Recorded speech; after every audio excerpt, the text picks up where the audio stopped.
is our history. Buildings and people and memories and dreams. Who better to tell us than those who were there? There's so much to learn from the stories they'll share. Living history. Living history. Hello, welcome to Living History with Ted Goldsborough, and today our guest is General Julius Becton, who graduated from Lower Merion High School in 1944. We're going to be talking about his time when he lived in Lower Merion, and also about later on high school and military career.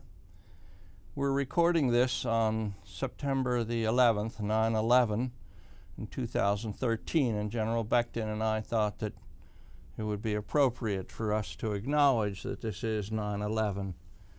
It's very, very important because it's a date in infamy as far as we're concerned. Mm-hmm. General Becton in his autobiography wrote that he remembered on December the 7th, 1941. Yes. And you were in high school, I guess, or ninth grade? I was in junior high. Junior high, yes, sir. So you've lived through two terrible events in America's history. We're going to move chronologically, and I thought that we would start with where General Becton grew up in Lower Merion Township, and we have visuals, so General Becton and I will look at the visuals, and then they'll appear on the screen as we're talking. Okay. Yep, that's home. Where is home? It's in Bryn Mawr, corner of Mars and Montgomery Avenue. It used to be called Bryn Mawr Courts. My father was the janitor there. We lived up in the second picture you have in the lower right-hand corner is an apartment for the janitor. And I look forward to seeing it again sometime soon. Yes, we're hoping that the present manager, owner of the company, is going to allow us this afternoon to see that apartment, and General Becton will recall some of his childhood. General Becton, how many people were in your family? Mother, father, and a brother. Okay. And all three are deceased. Okay. Your brother was younger or older? Younger, 1 year and 1 day. Oh, 1 year and 2 days. I see. And he went through Bryn Mawr School in Ardmore and Lower Merion? He went through Bryn Mawr, Ardmore, and then he volunteered to go into the Navy.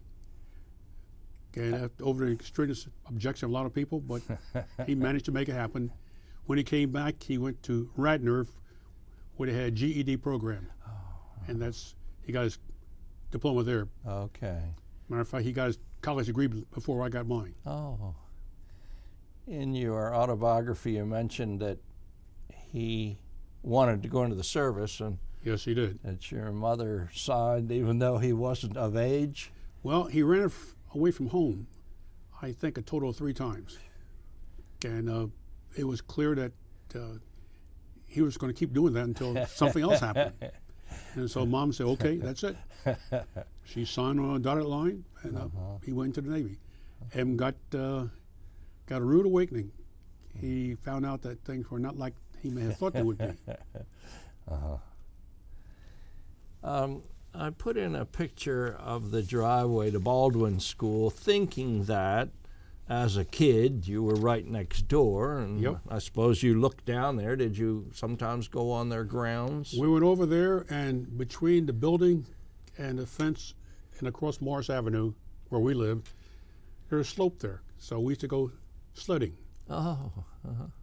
And of course, the young ladies over there, they were very generous to 2 little boys that come over and use their slopes. Okay. Now you went to the Bryn Mawr School, Bryn Mawr Elementary School, and then called Bryn Mawr Grammar. Okay, thank you. You don't find many grammar schools these days. No. Can you tell me what the difference between grammar and elementary? Well, it's basically grammar as a subject, part of English, Oh, I see. was a separate subject. And we had class in English, and then we had class in grammar. Oh, I see. I didn't know that. And it helps. When we went there, it helped me a great deal to understand what is grammar and how do you use it, when you use it incorrectly. I don't think we have it anymore. You know? I used to diagram a sentence, and I probably could. Give me a chalkboard. Yes. But you attended this school from, I guess, kindergarten through 6, maybe? 6, 7. 7, okay. Went in those days. And junior high was 8, 9. That's correct. Okay. Now, occasionally, would you go to Parvin's Pharmacy? Was that there in those days? It was there, and yes, we would go there, and it's occasionally buy an ice cream cone. It's a pharmacy, medicine, the things you typically find in a pharmacy. Okay. And your family would perhaps go there for a pharmacy? Yes. Okay. I have a picture which I'm fond of because the people look so happy getting their ice cream. They're Baldwin girls. They've got their insignia there from Baldwin. Okay.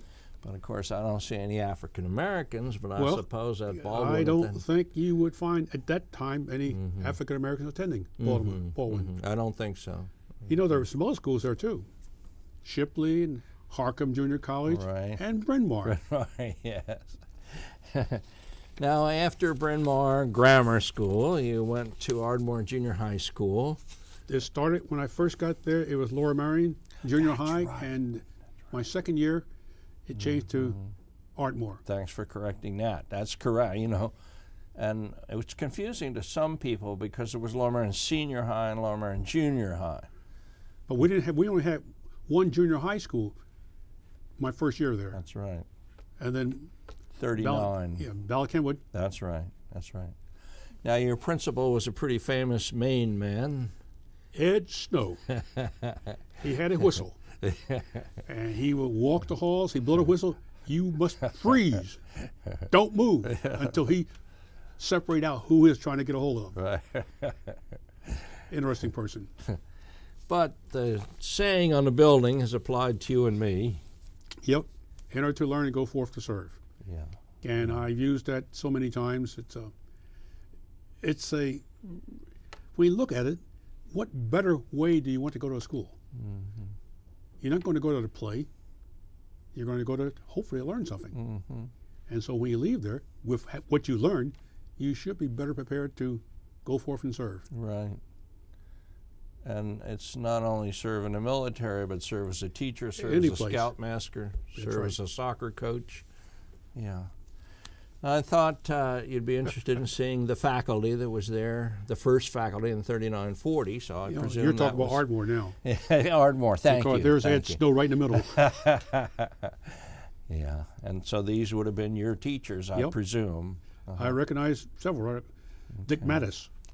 He was in junior high when I first got there. I didn't know that. Yes. He went over to Lower Merion, didn't he? Same time I did. Oh, and he became a football coach. He was a football coach. Well, we didn't have football as such. I'm not too sure what he did when I was in junior high. Yeah. Well, he coached football. But was he a teacher too? He was also a teacher, yes. Okay. And then when you were at the junior high school, you were a runner. Yep. And you're in the back here next to Mr. Lincoln. He was quite a person. A gentleman in the highest order. Someone you could feel comfortable going to see. Did the Ardmore relays exist at that time? Yes. Could you tell us about them? As I recall, weren't they the center for other schools coming in? Yes. And all of the track and field events, I believe, were exercise. Where were they? Were they back on Pennypacker Field at that time? Or over on we had a field. Arnold Field? No, before Arnold Field. Oh. When the old school was still there, the track was down where they put the vocational school. Yes. Okay. later we called that Pennypacker Yeah, Field. okay. Okay, and there was a track around there, I Yeah. remember. Okay. So I don't think Arnold Field opened until 1949, and it was dedicated to General Arnold in 1950, but you were before then, so you were back behind the school. Okay. Yep. So after only 2 years, other kids had 7, 8, and 9, Yeah. but you had 8 and 9. I wonder why that was, only Well, 2 years. because the grammar school from kindergarten through 7th grade.